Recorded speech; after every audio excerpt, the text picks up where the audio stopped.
We pick up this game at Anthony Masserino Stadium at Vernon High School in the second quarter with Roxbury holding a 7-0 lead, and the Gaels get the interception here by Ryan Michaels, who returns the ball to the 15-yard line, and Roxbury set up.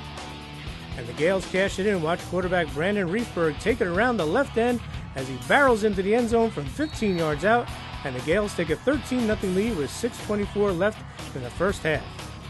Okay, Vernon's forced to punt on its next possession, but watch sophomore Chris Pontus hustle downfield on the coverage, and he recovers the fumble for the Vikings, but Vernon was unable to score. Roxbury then moves into field goal range late in the first half, and watch Kyle Young boot this 43-yard field goal that just gets over the crossbar on the final play of the half, and it's 16-0 Roxbury over the Vernon Vikings.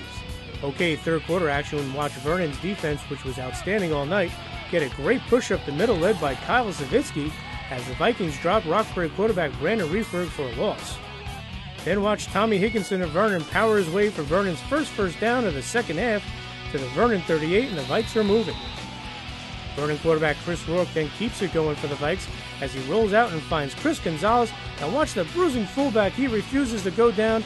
Watch him fight for the extra yardage to the Roxbury 39, firing up the Vikings. And it's Gonzalez again as he goes right up the gut like a battering ram for 11 yards and a first down to the Roxbury 28. All right, folks, here's a great run. Watch Tyler Parrish. He starts to his right, cuts it back, then he breaks free, and then he sprints to the pylon and just gets in for the touchdown for a 28-yard score. And Vernon's right back in this game as it trails 16-6 with 4:52 left in that third quarter. Okay, Roxbury gets the ball back, and quarterback Brendan Reifberg hits Mike Stormo on the far sideline, but watch Tyler Parrish force the fumble, and Chris Gonzalez recovers for the Vikes. Vernon then embarks on a long drive, and on 4th and goal from the 16, watch Chris Rourke let it fly on the fade pattern as Vernon's Air Stoner and Brian Michaels of Roxbury fight for the ball, but it pops loose for a tough incompletion. Oh boy, big play right there. All right, like we said, Chris Gonzalez had a great night for the Vikings. Watch him drop Brandon Reifberg for the loss here, which eventually forces a Roxbury punt. Okay, Vernon is now moving after getting the possession. Watch the Vikes convert here on 4th and 1 as Rourke rolls out, and he hits Matt Wigger, who makes a great catch for the first down to the Roxbury 26. Then watch this terrific catch by Dan Tintle as he jumps up like he's going for an offensive rebound. He pulls it in for a 26-yard TD with 2:06 left in the game to make it 16-13 Roxbury, but the Gaels eventually will recover the onside kick and run out the clock to post the opening night victory over the Vikings. We just really wanted to come out fired up. We didn't play that good in the first half.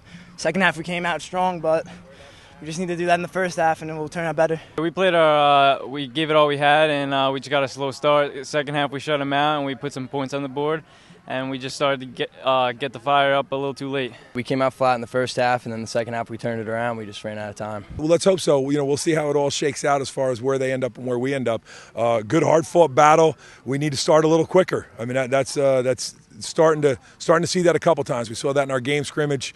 Saw it again tonight. Good teams, and we've talked about that. You come out against a good team, you can't be giving away a play, a series, a quarter.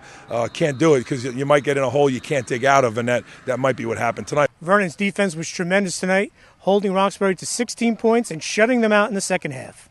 We've been doing a lot of talking, and then we just came out talking with our pads in the second half, and it made a difference. Defense can be about passion. It can be about aggression. It can be about, fire. And that's exactly what these kids have. And they brought it, once we got rolling. They bring that, and that's good. Offense has got to be a little bit more businesslike, a little bit more execution style.